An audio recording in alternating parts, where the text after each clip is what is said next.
بسم اللہ الرحمن الرحیم۔ ہومیوپیتھی فار ہوم میں آج ہم گمز کا کلر چینج ہونا ڈسکس کر رہے ہیں، ڈسکلریشن آف گمز، جس میں سفید ہو جاتے ہیں یا پیلے ہو جاتے ہیں۔ کچھ اور بھی کلرز ہوتے ہیں گمز کے، جیسے مثال کے طور پر بلوش، بلیکش، ان کا ہم اس وقت ڈسکس نہیں کر رہے، وہ ہم ایک اور ویڈیو میں پہلے ہی ذکر کر چکے ہیں۔ ایسا کیوں ہوتا ہے، اس کے پیچھے کیا وجوہات ممکن ہوتی ہیں اور ان کا علاج کیا ہوتا ہے۔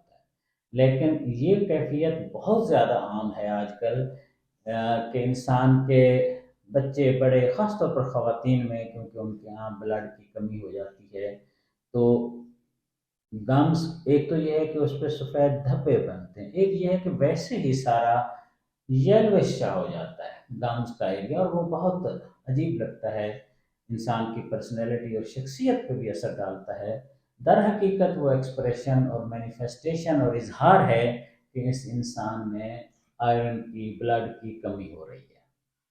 وہ چاہے آرٹیفیشلی کسی طریقے سے پوری کر لی جائے، چاہے ہیلدی کوئی ایکشن کر کے کھا پی کے کر لیا جائے، وہ وقتی طور پر ٹھیک ہو جاتے ہیں۔ لیکن وجہ یہ ہے کہ انسان کا بلڈ یا آئرن لیول وہ کیوں امبیلنس ہو رہا ہوتا ہے؟ وہ اس لیے امبیلنس ہو رہا ہوتا ہے کہ اندر جس جگہ جس طرح ڈسٹریبیوشن ہونی چاہیے خوراک کی، اور آپ کا امیون سسٹم جیسی خوراک کھلائے، وہ اس طرح نہیں کر پا رہا ہوتا۔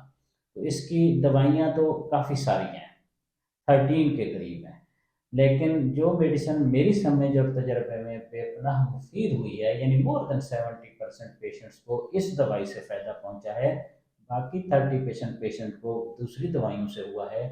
اب ساری دوائیاں نہ سمجھانے کا فائدہ ہے، نہ پیشنٹس کو یا آپ دیکھنے والوں کو اس سے عملاً فائدہ ہوتا ہے۔ تو میں کوشش یہ کرتا ہوں کہ معاملات کو سادہ ترین طریقے سے آپ کو سمجھاؤں، اور کم از کم میڈیسن تک آپ کو رکھوں، اور وہ میڈیسن بھی بالعموم جو میرے ویڈیو میں ڈسکشن ہوگی، ڈسکس ہوتی رہتی ہیں، عام طور پر میں انہی میڈیسنز کو ہی ذکر کرتا ہوں جو بیسٹ پاسبل ہو سکتی ہیں مختلف معاملات کے لیے۔ ان کو پولی کریسٹ کہتے ہیں۔ یہ دوائیاں، ایسا نہیں ہے کہ یہ جو دوا میں ابھی بتانے لگا ہوں یا کسی اور جگہ بتائی ہے، وہ صرف اسی مقصد کے لیے نہیں ہوگی، اور بھی بے شمار انسان کے مسائل، مریضوں کے مسائل، بچوں بڑوں بوڑھوں میں فائدہ مند ہوتی ہے۔ تو یہ دوا، جیسے میں نے کہا، کافی ساری دوائیاں ہیں۔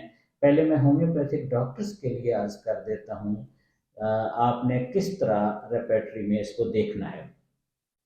ماؤتھ چیپٹر کے اندر ڈسکلریشن، گمز، آگے پیل بھی ہے اور وائٹ بھی ہے، دونوں میں، پیل والے میں بھی، سب ہینڈنگ میں بھی یہی دوائیاں ہیں موسٹلی، خاص طور پر یہ 3 دوائیاں ہیں، اور وائٹش کے اندر بھی یہی دوائیاں ہیں۔ میں عرض کر دیتا ہوں، سب سے اہم ترین دوا جو میری نظر میں ہے وہ فیرم یا فیرم میٹلیکم ہے، دوسری اور اہم ترین دوا ہے مرک کار، اور تیسری دوا پلمبم میٹ ہے۔ یہ میں نے ہومیوپیتھک ڈاکٹرز اور اسٹوڈنٹس کے لیے بتایا۔ پیشنٹس کے لیے یا جن کو یہ مسئلہ عام طور پر ہوتا ہے، ان کے لیے میں جو میڈیسن ریکمینڈ کر رہا ہوں وہ ہے فیرم میٹلیکم۔ فیرم میٹلیکم بہت اچھی اور گہرا اثر کرنے والی دوا ہے۔ وہ نہ صرف گمز تو انٹری پوائنٹ ہیں، یہ کلیئرلی بتا رہے ہیں اس انسان میں بلڈ کی کمی ہے، یا بلڈ کے جو بھی تقاضے ہیں وہ اس طرح پورے نہیں ہو رہے، جیسے جہاں جہاں پہنچنا چاہیے، جس طرح پہنچنا چاہیے، وہ اس طرح نہیں پہنچ پا رہا۔ سیرم میٹلیکم 200، 10 قطرے صبح اور 10 قطرے رات، ہفتہ لینے سے یہ کیفیت آہستہ آہستہ بیلنس ہوگی۔ ایسا نہیں ہوگا کہ دوسرے دن آپ دیکھنا شروع ہو جائیں کہ کیسا کلر ہے۔ آپ کو ہفتہ، 10 دن، 15 دن بعد، مہینے بعد پتہ چلے گا کہ نہ صرف آپ کا انرجی لیول بہتر ہوا ہے، جن پیشنٹس کو یہ مسئلہ ہے یا جن فیملی ممبرس کو مسئلہ ہے، انرجی لیول بہتر ہوگا، ان کا اوور آل فیس کی بھی کلر میں واضح بہتری آئے گی۔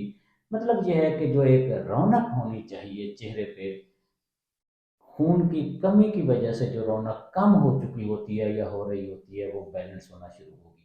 وہ کیسے بیلنس ہونا شروع ہوگی؟ صرف دوائی سے تو نہیں ہوگی۔